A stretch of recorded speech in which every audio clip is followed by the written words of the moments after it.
Hey Charger History!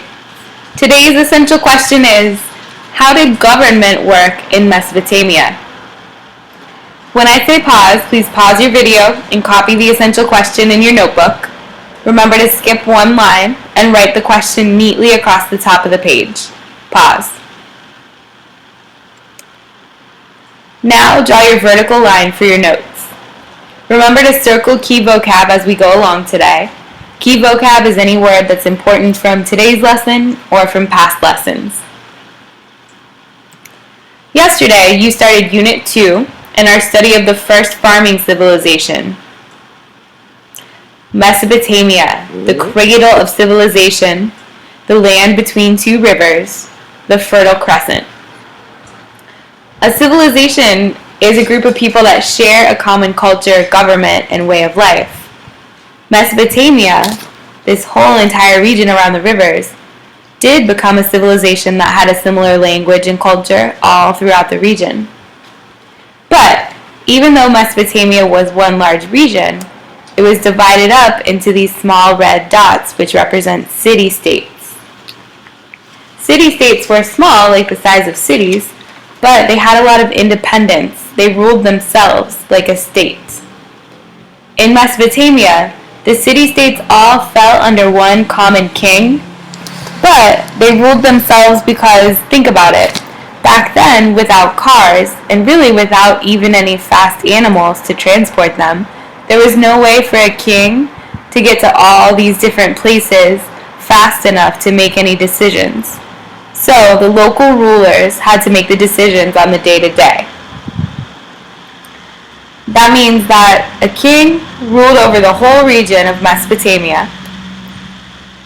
Leaders who worked for the king ruled the city-states, but even though they were working for the king, they had a lot of independence to make their own decisions, and because of that, each city-state had a pretty different kind of government.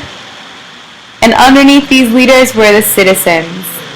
They followed the laws that their local leaders made, but they also followed the orders of the king. A city-state looked like this. It was surrounded on the outside by farm fields, so notice these agricultural fields. It was also surrounded by a wall that was meant to protect it from enemy invaders.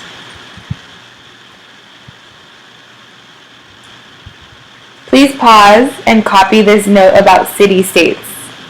Pause.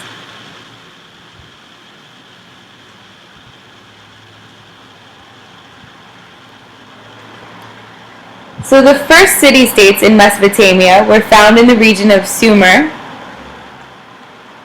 Sumerian city-states became very advanced over time. So as their societies became more complicated, they needed a government to make sure that everything ran smoothly. Here's how the government worked in Mesopotamia. In the early days of Sumer, priests were the head of the government.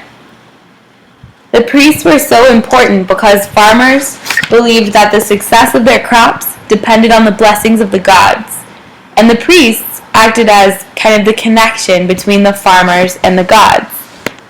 The priests were in charge of digging and maintaining the irrigation ditches, but of course they didn't do the digging themselves. They had people to do that work for them. They also demanded parts of each farmer's crop as taxes. So the farmers would have to give up parts of their crops. The crops were stored in the middle of the city, and then during hard times, the crops were given out to people who lived in the city-state. The crops were also used to trade with other civilizations. It was really important to keep records of the taxes and the other things that the priests were overseeing, so the first form of writing, as you see in this picture, was invented in Sumer. There were also times of war in Mesopotamia, though, and during times of war, the priests were not in charge. They gave up control to battle commanders. They chose tough fighters who could command all the soldiers and protect the city. At first, the commander's power ended when the war was over and things went back to normal. But in later years, after 3000 BC, wars between cities became more and more frequent. Pretty soon, they were almost at war defending their territory all the time. And so the battle commanders just stayed in power. The battle commanders then became monarchs, which is just another word for king. Then they began to pass down power to their sons and their sons and their sons. And families held power in city-states for a long time. Those families who held power for a long time were called a dynasty. This is an example of what a king might have looked like in Mesopotamia with the traditional clothing and his hat. This is an example of a family praying to the priests. Remember, the priests were so important because it was their connection to the gods. Please pause your video and copy these notes.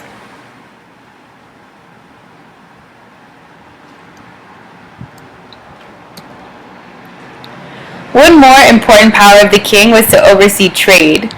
Trade was so important in Mesopotamia, as you learned yesterday, so that they could get the natural resources that they needed that didn't grow in their area. So, the king was in charge of making sure that trade with other places was happening. Because of their surplus food, they could barter with other civilizations to get things that they needed.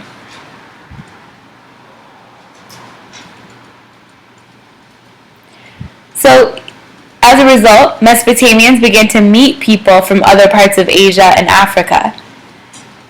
The idea of living in city-states spread to these new places where they traveled. So by 2500 BC, new city-states were popping up in other civilizations. The Mesopotamians had spread their idea of living in a city to other places. Please pause your video and write these notes. These are the reasons that people in Mesopotamia needed their government. Pause.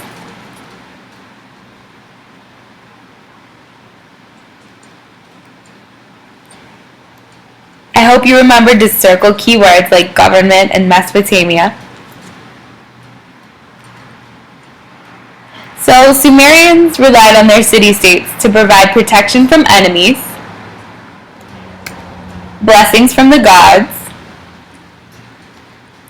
trade business with other civilizations,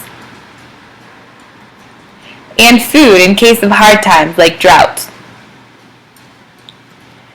Because all these needs were provided, city-states in Sumer became advanced civilizations with lots of interesting culture that we get to learn about in Unit 2. Please X out of this tab and go back to your playlist to see what's next.